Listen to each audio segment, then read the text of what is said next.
Alright, let's look at Standard 10. And let's look at the big overall picture. Your student will identify legal, political, and social dimensions of Reconstruction. So we're going to be talking about Reconstruction. The student will identify legal, political, and social dimensions of Reconstruction. There are 1, 2, 3, 4, 5, 6 A, B, C, D, E, F substandards under Reconstruction. So that's what we'll be doing. Reconstruction lasted from 1865 at the end of the Civil War until 1877, the Compromise of 1877. We're going to talk about that before this standard's over with. For 12 years, Reconstruction was in place. Alright, I have a timeline of events here. We're going to look at this as we go through of events that happened during Reconstruction. Alright, so 10A, our focus here on the language of the standards is compare and contrast. Those are the two things we have to do with compare and then contrast presidential Reconstruction with radical Republican Reconstruction. So when we finish, you should know what presidential Reconstruction is, and then what is radical Republican Reconstruction. How are they alike and how are they different? Okay, so our focus on the standards here is Reconstruction. Specifically, the elements are presidential Reconstruction and Republican Reconstruction, and these are political interactions. Okay. Alright, so let's start off by saying that Lincoln in 1863 wrote a proclamation of amnesty and Reconstruction, and in it he outlined his plans for reconstructing the United States after the Civil War ended. And many historians refer to this as 10% plan. We notice this. We know all this information by reading the Proclamation of Amnesty and Reconstruction. Abraham Lincoln offered a full pardon to those who pledged loyalty to the United States and the Constitution of the United States, and then accept the emancipation of slaves. And when 10% of the states that seceded in 1860, when 10% of those states pledged this pardon, then they can come back into the Union. Now, a lot of people thought that this was too lenient of a plan. So they thought that Lincoln's presidential Reconstruction was lenient, meaning too easy on the South.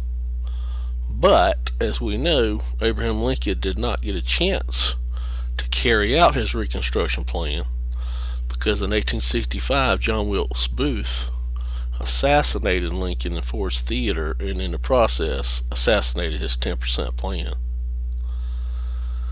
Alright, so on April 15, 1865, Abraham Lincoln was assassinated and his plan was never carried out. Now, a lot of historians like to speculate, would it have been lenient? And a lot of people who are in agreement that he would have been easy on the South would point toward his second inaugural address, and in that they would point out words like malice toward none, with charity for all, to bind up the nation's wounds, a just and lasting peace among ourselves. That his focus would be on a speedy reuniting of the country, or a rapid restoration of the seceded states back into the United States to reunite the country would be his major purpose. We don't really know that. That's speculation, but there's a good argument there. Anyway, when he is assassinated by John Wilkes Booth, the vice president of the United States becomes president, and that is Andrew Johnson. So Andrew Johnson comes into the presidency, and by May of 1865, 1 month later, he comes up with a Reconstruction plan, and in it he says that wealthy planners had to go through the pardon process with the president granting them a pardon, so they had to come to him and pretty much beg him for forgiveness. And then the states had to set up these state conventions, elect delegates, and then the delegates in the conventions had to do several things. One was repeal secession laws, and the secede means to withdraw from. We talked about that before.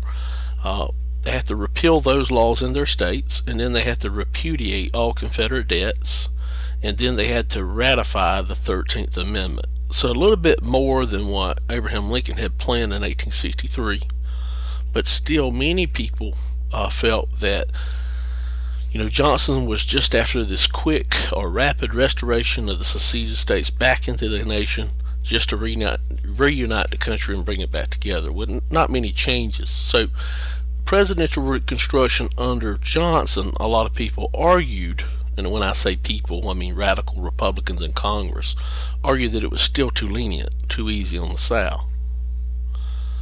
So after Johnson begins to reconstruct under his rules, the 13th Amendment had been ratified by December 18th, 1865, and then African Americans, in response to this 13th Amendment, now that slavery had been ended, in that 13th Amendment said that no slavery shall exist within the United States, and that was in 1865. We're going to return to this later and talk about it more in detail. But Southern states started passing these black codes, were much like old slave codes in 1865 in response to the freedom granted to African Americans, in which they tried to restrict or do away with civil rights that could be acquired by African Americans. In other words, white Southerners didn't want to accept blacks as equals, pretty much. So they start passing these black codes. And again, we're going to talk about these a little bit later in a different video. And then this one in Mississippi, if you're caught loitering or a vagrant within the city and you don't have any employment there or business, you'd be fined $50. And if you couldn't pay the $50, the sheriff would hire you out to someone until the $50 was paid. So it was basically a way to re-enslave the African American after slavery had been ended. So vagrancy laws or loitering laws would get you locked into jail, and then with the fine you couldn't pay it because you were broke in jail. So they would send you to the fields or back on the roads to work it out. So you were working nonetheless. And a lot of these laws are going to do away with civil liberties and civil rights for African Americans. We're going to see that. We'll talk about that more in detail later. But anyway, these radical Republicans are going to oppose Johnson's Reconstruction plan. So they say his Reconstruction plan is too lenient, and these radical Republicans come out, and this is what we talk about, radical Reconstruction, this tug of war, and they start winning actually. But the definition of radical means, in political terms, refers to ideas that are not commonly accepted by the majority at that particular time. So radical Republicans were members of the Republican Party who wanted to give African Americans social equality equivalent to whites during the Reconstruction. That was unheard of and very radical for its time. So characteristics of this radical, or these radical thoughts politically, are African Americans should have equality. They should be allowed to vote. They should be elected to office. These are things they had not done so far. And so these radical Republicans during radical Reconstruction want to extend civil liberties and rights to African Americans and make them equivalent to whites. So examples of radical Republicans are Thaddeus Stevens of Pennsylvania. That's this guy here. Thaddeus Stevens of Pennsylvania. And another example is Charles Sumner of Massachusetts. Here's Charles Sumner of Massachusetts. And he was a senator, and Thaddeus Stevens was in House of Representatives of the United States. And non-examples were presidential Reconstruction under Lincoln and Johnson, because those two believed that no social engineering, or the government shouldn't be doing social engineering or guaranteeing civil rights to African Americans, such as voting and equality. That should come later. That the government had no business doing that. Okay, so an argument ensues, and this tug of war happens over Reconstruction. Andrew Johnson tries desperately to exert himself in his Reconstruction plan in restoring the United States back to his pre-war status of being one country united, the United States of America. And then the radical Republicans in Congress want to reconstruct the United States as well. And the leader of the radical Republicans in the House of Representatives, Thaddeus Stevens, writes this in his argument, saying that Congress should reconstruct the United States. Dead states, he's talking about the states that seceded, cannot restore their existence, that is, within the Union.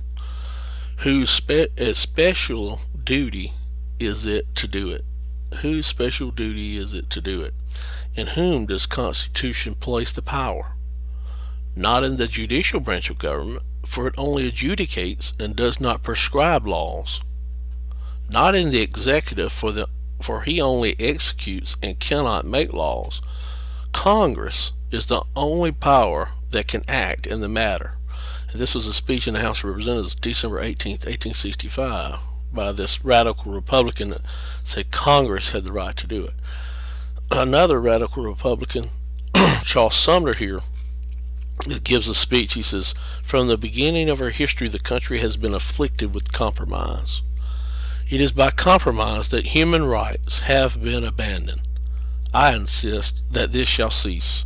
The country needs repose after all its trials. It deserves repose, and repose can only be found in everlasting principles. It cannot be found by inserting in your Constitution the disfranchisement of a race." And this is what he was saying in the Senate as a speech to get approval of the 14th Amendment of the United States, sending it to be ratified. Alright, so radical Republicans, what did they want? Radical Republicans pretty much wanted a lot of social changes, radical social changes for African Americans. And the right to vote, total equality with whites, the right to serve on a jury, anything. None of their rights restricted in any way whatsoever. So this fierce battle over who's going to reconstruct the United States happens, where there's a tug of war between President Andrew Johnson and then this radical Republican Congress and its leaders. So Congress in 1866 passes two laws. One is the Freedmen's Bureau, establishing the Freedmen's Bureau to help African Americans who have been freed get medicine and food and clothing. We're going to talk about that in a few moments. And then this Civil Rights Act up here of 1866, in response to the passage of these black codes, Congress, these radical Republicans, passed this act in response to southern states passing black codes. And in the Civil Rights Act of 1866, it gave African Americans citizenship and equality before the law, and it was forbidding any action of a state to the contrary. So when they passed this law, it went through the House and then it went through the Senate, and it was sent to the President of the United States, who was Andrew Johnson. And when he received it, he vetoed it. He vetoed the Civil Rights Act of 1866 and then the Freedmen's Bureau Act, and he stated that the Congress had never passed bills like this, giving food and medicine, all this to our people, is what he said. And so he vetoed the law, and this is an example of checks and balances that you learn about in civics. So he vetoes the law and doesn't sign it into law. And in the newspaper they show him in this cartoon here. Here he is here. A cruel uncle is what they call him. And he has two children. One child here has bureau on his headband. It's an African American child. And here, and that's the Freedmen's Bureau. And here's the civil rights. It's a little girl, white girl here, civil rights. And he's leading them into this forest called the Veto Wood Forest. So they were making him look like a cruel uncle, leading them into the veto field. So what did Congress do in response? It overrode his veto by 2/3 vote of both houses. Now, on major legislation, this isn't the first time a veto has been overridden by Congress, but on major legislation like the Civil Rights Act of 1866, this is the first time that Congress was able, by 2/3 vote of both houses, to override a presidential veto. And that's what they did with the Civil Rights Act of 1866. It becomes law. The Freedmen's Bureau is put into place.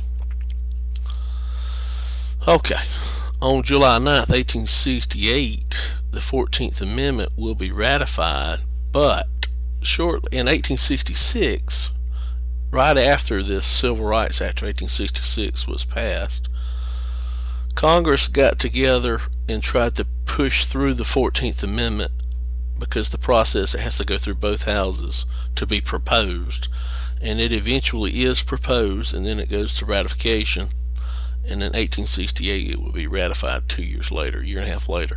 So fearing that President Johnson would not enforce the Civil Rights Act of 1866, and fearing that a future Congress would reverse the act, radical Republicans in the House and the Senate pushed for the 14th Amendment to the United States Constitution, and it was ratified in 1868.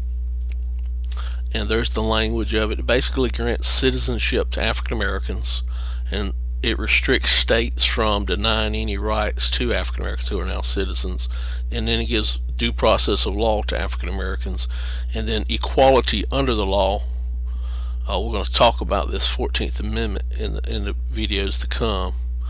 Alright, so in 1867, after the Civil Rights Act, after the pushing through this proposal for the 14th Amendment, in the House, in the House of Representatives, Stevens pushed through the Reconstruction Act of 1867. It's finally passed in 1867, and again, here again, they passed this law in Congress, and it divided the South into 5 military districts. And let's look at that.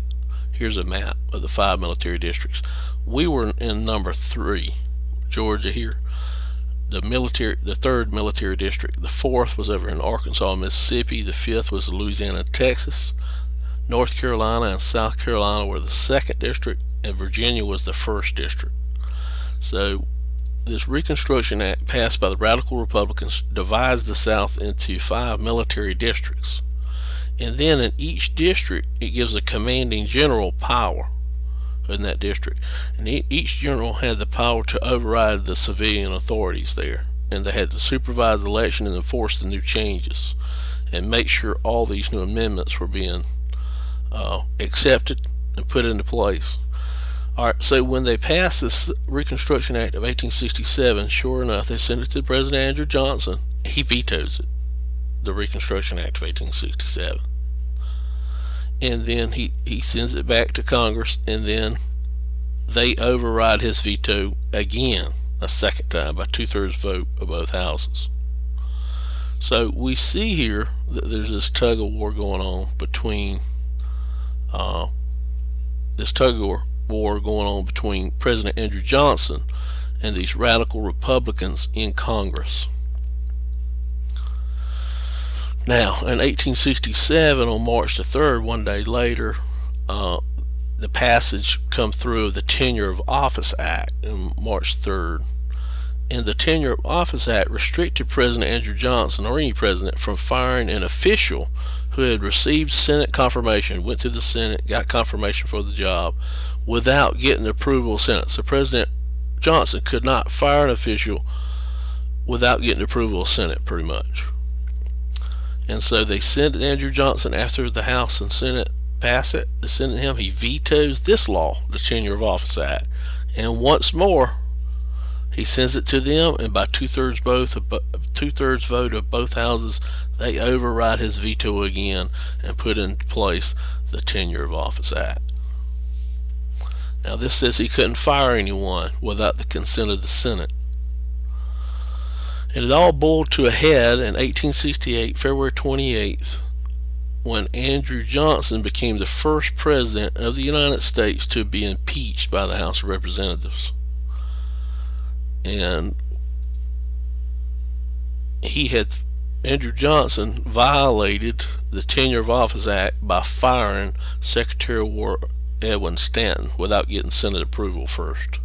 So he violated this new act that had just been enacted, this Tenure of Office Act here. Tenure of Office Act. And so he fired Secretary of War Edwin Stanton, this guy.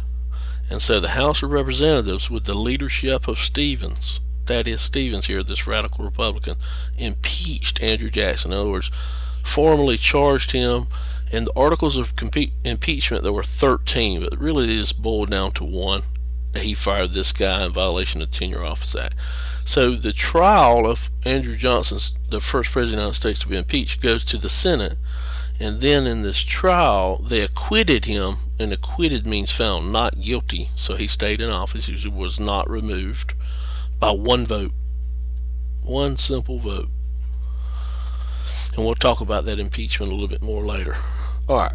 So our job was to compare and contrast presidential Reconstruction with radical Republican Reconstruction. The major goal of presidential Reconstruction was to reunite the United States rapidly, to just get it back together.